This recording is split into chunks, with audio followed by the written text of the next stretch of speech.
What's up, people? Shalom, shalom. Today I'm going to give the highest glory, honor, and praises to Yahweh, Ba'ashem, Yahweh Shai. Double honors to the elder apostles over our great millstone that rule well in the doctrine concerning this truth, and all you brothers that push the word across the four corners of the earth, man. Shalom to y'all, brothers, man. Today I want to talk about the Seminole tribe, or rather the tribe of Reuben, which is the Seminole Indians, okay? I'm going to go into the breakdown of the scriptures and also into their history, okay? And go into the word too, because, you need to know what this word means, So let's start with that, and then I'm going to go into the scriptures, okay? The book, we'll go into the scriptures in a minute. The word Seminole, it says, is a corruption of cimarron, which is a Spanish term for runaway or wild one.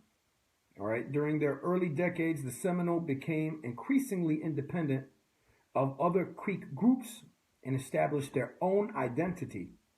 It says they developed a thriving trade network in the British and Second Spanish periods. The tribe expanded considerably during this time and was further supplemented from the 18th century by free blacks. Some bullshit how they that's crazy. But how they say that word, but whatever. It says, and escaped slaves who settled near that paid tribute to Seminole towns. The latter became known as Black Seminoles. Although they kept their own Gula culture in the Low Country, they developed it says Afro-Seminole Creole language, which complete bullshit, yo. They're going off, yo. That's crazy, okay? Because they're Hebrew Israelites, all right? That's what they really are. This is just some bullshit definition, but, we just going to keep, this history. Remember that this is tainted as well. A lot of things that they write, man, you got to really go into this thing yourself, You really got to go into this, man. But these people were warriors, okay? The Reubenites, man. Let's go into the scriptures, man. Okay. Let's go to Deuteronomy, or Salakia. Let's go to First Chronicles, first off. It says, First Chronicles, chapter number 5, verse 18. The sons of Reuben and the Gadites. It says, in the half-tribe of Manasseh, of valiant men, able to bear buckler and sword, and to shoot with bow, and skillful in war, were 440,703 score that went out to war, or to the war. So yeah, they were very, very, very skilled in warfare, man, and which is evident because they had 3 different wars with the so-called American people, all right, which is really just a bunch of white people, man, just a bunch of damn devils, This is Deuteronomy chapter 33, verse 6. It says, let Reuben live and not die, and let not his men be few. So they were not going to fight for the Americans, man. You got to understand that they would fight very, very hard and not succumb to the British, not succumb to any colonists or who were trying to free them, because that was not something that they was going to allow to do, man. They was not going to allow their people to be captured and fight for the Spaniards, man. Get the hell out of here. This is just some history. It says the Indians who constituted the nucleus of this Florida group thought of themselves as Seminole, or free people, because for centuries their ancestors had resisted the attempts of the Spaniards to conquer and convert them, as well as the attempts of the English to take their lands and to use them as military pawns. Soon white Americans would begin to call all of the Indians in Florida by that name, Seminoles, which Seminole, like I said, means he's a wild one. It's from that term cimarron, okay? So which really, like I said, means wild one, and that's what they were. They were warriors. That's that. So let me keep going into some more scriptures. Okay, Genesis chapter number 49 and 3 says, Reuben, thou art my firstborn. And we know that the firstborn is always a very strong person, They're very mighty and strong. It says, this is the spirit. It says, Genesis 49 and 3, Reuben, thou art my firstborn, my might. and the beginning of my strength, the excellency of dignity, and the excellency of power. So these people are warrior tribes, man. This is a warrior tribe. And we know from their resistance that they put up, you know. Very, very powerful, man. It says the term, quote unquote, runaway or wild one is also symbolic for Reuben, okay, being called unstable as water. Okay, because they would put body paint all over themselves, and the body paint that they would put over themselves would be for warfare. Okay, some of them would go out to battle, and they would go out to battle against the Spaniards and the Americans, and they would put on, body paint all over their bodies, and they'd be running, flying, and fighting, man, because that's what the tribe of Reuben does. They're warriors in the fight and excellency of the Lord.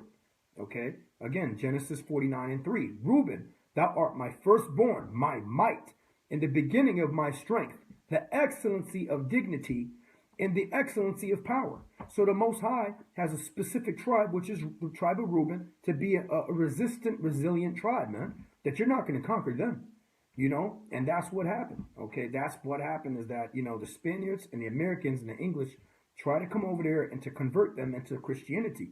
And, their main primary, what's the name of their shit, man? Catholicism, all right? Catholicism was very, very heavy, and they would try to do it by force, man. Like, that's not the scriptures, man. You don't convert nobody by force, man. You do this by the spirit and power of Yahweh, by Hashem Yahushai. You don't do this by force, okay? Scripture says many are called, but few are chosen, okay? So that's how it's got to be, all right? Period, all right? So let's go into some more verses of scripture and also get some history, okay? Okay, let's get some more history on this. Seminole tribes. All right, this is Wikipedia. It says here, the Seminole, this is on wikipedia.com. Y'all can check this out. The Seminole became increasingly independent of other Creek groups, established their own identity. It says they developed a thriving trade network, okay? Things of that nature. And let's get to the wars, okay? It says during the American Civil War, most Oklahoma Seminole allied, and here's a lot of things. Some of them are stationed in Oklahoma. There's a lot of Seminole Indians over there, and also a small group now is still in Florida. Okay. It says they kept their culture. It says after the United States achieved independence, its settlers increased pressure on the Seminole lands, leading to the Seminole Wars from 1818 to 1858, because they were not trying to give that up. Okay, they were not trying to give up their land, because that's the land that they were inhabited, man, and that's wicked as hell for people trying to take that land. All right. It says the Seminole, which means either runaway, okay, and it says runaway or wild one.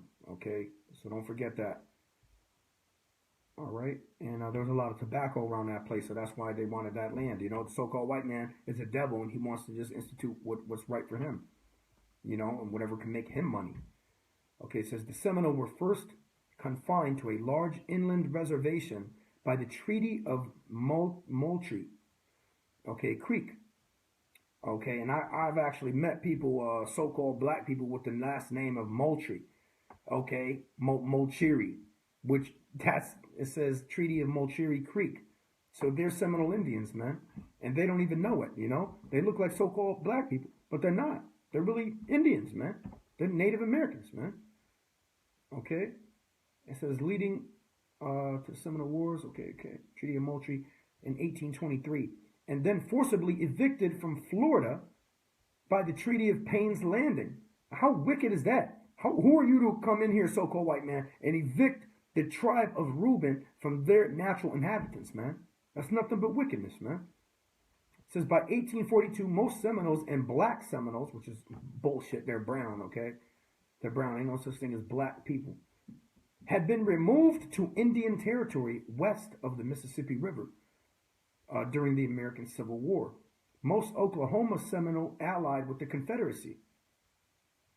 It says after which they had to sign a new treaty with the U.S., including freedom of tribal membership for the black Seminole. Today, residents in the reservation are enrolled in the federally recognized Seminole Nation of Oklahoma, while others belong to unorganized groups. I say that's crazy, man. Perhaps fewer than 200 Seminoles remained in Florida after the Third Seminole War, 1855 to 1858, and that goes back to saying that they are free people. You know, they are a free people. You're not gonna take them down, and that's why they kept on going to war. You really couldn't capture them. That just wasn't happening. They was gonna die going to the last man. You know, and it's sad how the so-called white man will literally have people, in bondage to so much that they have no choice but to sign these treaties, man. And that's crazy as fuck, man. But that's all part of the curses in Deuteronomy. Okay, this is just a quick little breakdown of the tribe. I'm probably going to go into part twos of all of these, and go a lot more deeper into it. Let me see what else. Okay, pretty much. That's basically it in the tribe of Reuben. Okay, I'll probably, like I said, I'm going to do part twos to these things, but that's just a quick breakdown of how they were so resilient. You can go into the wars and see how resilient that these particular group of people were. Okay, the tribe of Reuben, which is down there, all right, in South Florida and also in Oklahoma. Okay, so with that, I'm going to say Shalom, Yahweh Shem Yahshua Barakatah to y'all brothers, and y'all keep pushing the truth.